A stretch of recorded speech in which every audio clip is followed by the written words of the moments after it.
Early greying क्या होता है। काफी ज्यादा एसोसिएशन प्रीमेच्योर ग्रेइंग का कार्डियोवैस्कुलर रिस्क से भी देखा गया है। तो अब क्यों ऐसा होता है और किन किन जगहों पे सबसे पहले होगा, आपके बालों की ग्रेइंग को रिवर्स करेंगे। तो ये सीरम्स आप लगा सकते हैं। काफी सारे रीजंस हैं कि जो आपका मेलानोसाइट अब पिगमेंट प्रोड्यूस नहीं कर रहा जिससे बाल ग्रे होंगे, है वो सप्लीमेंट्स या हेयर सीरम्स जो आप लगा सकते हैं अगर आपको अर्ली ग्रेइंग है। हाय एवरीवन, आज के वीडियो में मैं बात करने वाली हूँ एक ऐसे टॉपिक पे जो काफी कॉमन प्रॉब्लम है, काफी कॉमन हेयर प्रॉब्लम है। ये है early greying, grey hair, premature greying या प्रीमेच्योर केनाइटिस। तो ये क्या होता है, क्यों होता है और क्या है वो चीजें जो आपके हाथ में है जो आप कर सकते हैं। और ऑब्वियसली इसमें मैं प्रोडक्ट रिकमेंडेशंस की भी बात करूंगी। तो चलिए शुरू करते हैं वीडियो। सबसे पहले देखते हैं कि अर्ली ग्रेइंग क्या होता है। देखिए, बाय डेफिनेशन ग्रेइंग जो 23 साल की उम्र से पहले हो रही है, 23 की एज से पहले हो रही है, वो है अर्ली ग्रेइंग। और ये क्यों होती है और क्या कर सकते हैं वो अब हम देखते हैं। तो देखिए, अर्ली ग्रेइंग के बहुत सारे रीजंस हैं। सबसे इंपॉर्टेंट रीजन ये है कि मेलानोसाइट जो हमारे स्किन और हेयर को कलर देने वाला मॉलिक्यूल है, वो मेलानोसाइट पिगमेंट प्रोड्यूस करना बंद कर देता है या कम कर देता है। तो तब ऐसा होता है कि आपके बाल धीरे धीरे ग्रे हो जाएंगे। तो अब क्यों ऐसा होता है और किन किन जगहों पे सबसे पहले होगा वो देखते हैं। मेल्स में सबसे कॉमन जगह प्रीमेच्योर ग्रेइंग की या अर्ली ग्रेइंग की सबसे पहले बियर्ड रहती है। काफी बार बियर्ड के बाल और टेम्पल्स के बाल ग्रे होंगे मेल्स में, और फीमेल्स में यही ग्रेइंग फ्रंटल एरिया से शुरू होती है। तो इसी तरीके से ये शुरुआत होती है और धीरे धीरे नंबर में ये बाल बढ़ते जाते हैं। और ऑक्सीपिटल एरिया यानी हमारे पीछे के बाल सबसे एंड में ग्रे होते हैं। तो ये तो एक इम्पॉर्टेंट बात थी जो आपको पता होनी चाहिए। अब बात करते हैं फैक्टर्स की। तो जैसे मैंने बताया कि मेलानोसाइट पिगमेंट प्रोड्यूस नहीं कर रहा, पर रीजंस क्या रहेंगे इसके। रीजंस में काफ़ी सारे रीजंस हैं कि जो आपका मेलानोसाइट अब पिगमेंट प्रोड्यूस नहीं कर रहा जिससे बाल ग्रे होंगे।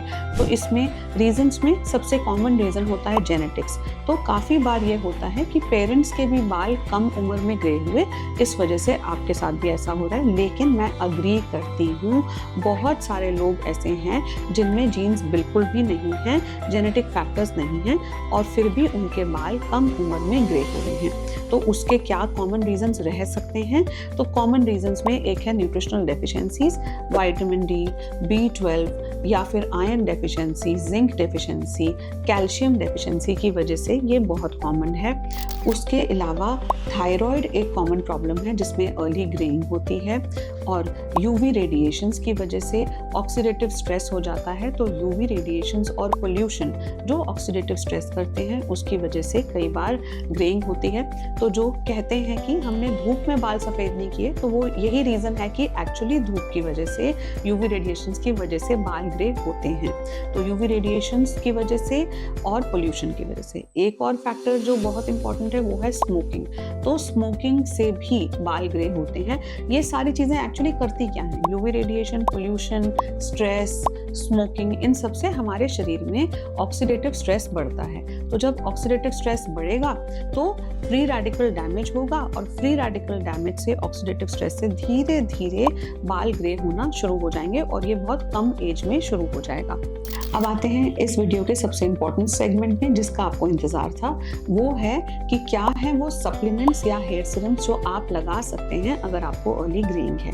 तो देखिए, सप्लीमेंट्स में सबसे इंपॉर्टेंट रहेगा कैल्शियम पैंटोथेनेट और पावा। ये सप्लीमेंट आप ले सकते हैं। इसमें ग्रे वर्स टैबलेट मुझे पसंद है। एक बार बता दूं कि ये वीडियो पूरी तरह से नॉन स्पॉन्सर्ड है। तो ग्रे वर्स टैबलेट के अलावा आप कुछ ऐसे सप्लीमेंट्स जिसमें मल्टीविटामिन्स हों जैसे केराग्लो मेन, केराग्लो ईवा भी ले सकते हैं। और सप्लीमेंट्स के अलावा कुछ और भी सप्लीमेंट्स अगर आप लेना चाहें जैसे B12 टैबलेट्स, आयरन टैबलेट्स, तो वो सब आपको लेना है सिर्फ अपने ब्लड टेस्ट करवा के। तो ब्लड टेस्ट में अगर आयरन डेफिशिएंसी है, B12 डेफिशिएंसी है, या फिर ब्लड टेस्ट में जिंक डेफिशिएंसी है, ऐसे कुछ भी डेफिशिएंसीज निकल के आती हैं, विटामिन डी डेफिशिएंसी निकल के आती है, तो ये सब सप्लीमेंट्स आप लेंगे, लेकिन ये आप एक डॉक्टर की सुपरविजन में लेंगे। तो ये हुई सप्लीमेंट्स की बात। अब आते हैं सीरम्स पे। तो सीरम्स में भी ऐसे बहुत सारे सीरम्स हैं जो आप लगा सकते हैं जिनमें पामेटॉइल ट्राइपेप्टाइड होगा, मेलिटेन होगा। ये कुछ ऐसे इंपॉर्टेंट मॉलिक्यूल्स हैं जो आपके बालों की ग्रेइंग को रिवर्स करेंगे। तो ये सीरम्स आप लगा सकते हैं जो बहुत बेनिफिट करेंगे। ये सीरम्स की पॉपुलर रेकमेंडेशंस जो मैं सजेस्ट करूंगी आपको, वो आपको स्क्रीन पे दिख जाएगी। इसमें है केरा ब्लैक सीरम, ग्रे वर्स सीरम, केसेरा ब्लैक सीरम, ये सारे आप सीरम्स ट्राई कर सकते हैं। सीरम्स के बारे में 2-3 इंपॉर्टेंट चीज़ें जो आपको पता होनी चाहिए। सबसे पहली चीज़ तो ये कि अगर आपको अर्ली ग्रेइंग है, यानी 23 की एज से पहले ग्रे हुए बाल, तो फिर ये सीरम्स आपको हेल्प करेंगे। दूसरी चीज़ आपको ये पता होनी चाहिए कि ये सीरम्स जब आप लगाएंगे तो कम से कम 6 महीने तक सीरम लगाना है, तभी कुछ रिजल्ट दिखेगा।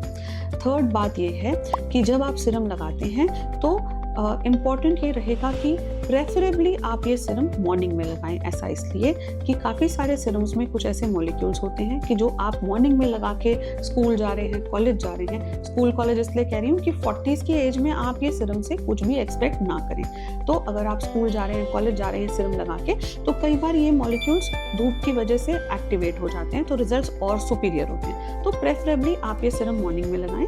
काफ़ी बार लोग आते हैं जो कहते हैं ग्रेइंग भी हो रही है और बाल झड़ भी रहे हैं, तो मैं ग्रेइंग का सीरम मॉर्निंग में देती हूँ और बाल झड़ने का सीरम रात में दे देती हूँ। तो ये तीसरी चीज़ है जो आपको पता होनी चाहिए कि सीरम मॉर्निंग में लगाना है। एक और इम्पॉर्टेंट चीज़ कि आपको एक्सपेक्टेशन क्या रखनी है।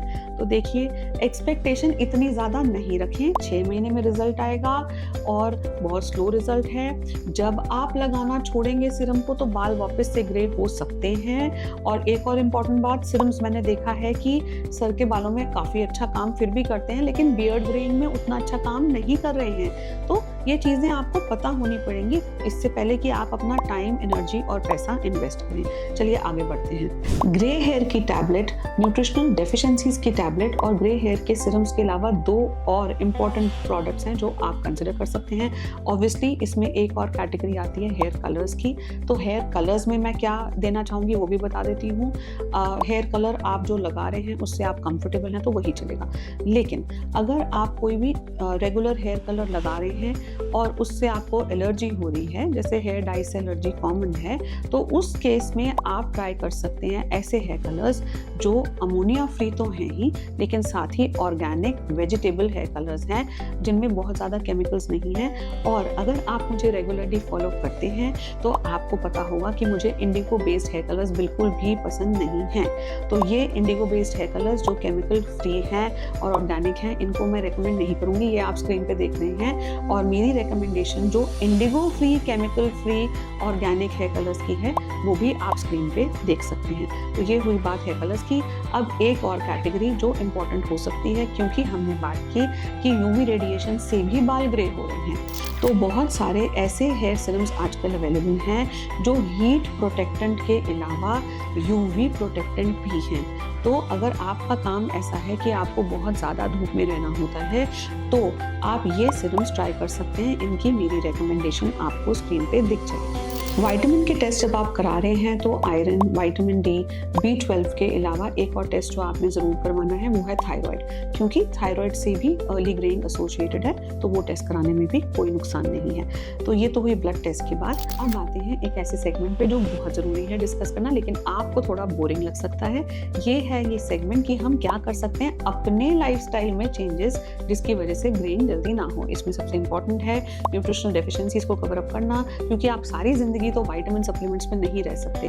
तो इसके लिए आपको फल और सब्जियां अलग अलग कलर्स की खानी है ताकि न्यूट्रिशनल डेफिशिएंसीज ना हो। हेल्दी डाइट लेनी है, उसके अलावा स्लीप पैटर्न डिस्टर्ब नहीं होना चाहिए, नींद पूरी करनी है, क्योंकि स्लीप अगर रेगुलेटेड रहेगी तो भी स्ट्रेस हार्मोन्स रेगुलेटेड रहेंगे। और स्लीप के अलावा एक्सरसाइज अच्छे से करनी है ताकि हमारे स्ट्रेस हार्मोन्स रेगुलेट हो। और आपको यूवी रेडिएशन से बचना है।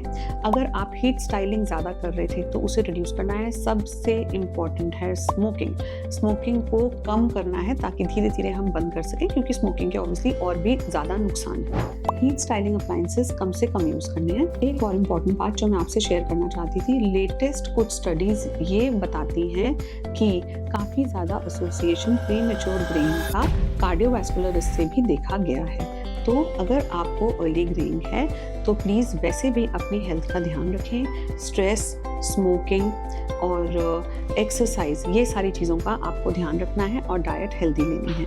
I hope the video was informative. Skin और हेयर के ऐसे और इन्फॉर्मेटिव कंटेंट के लिए आप हमें यूट्यूब और इंस्टाग्राम पर भी फॉलो कर सकते हैं। हमारा यूट्यूब और इंस्टाग्राम हैंडल है दादू मेडिकल सेंटर और DMC trichology. Thanks for watching.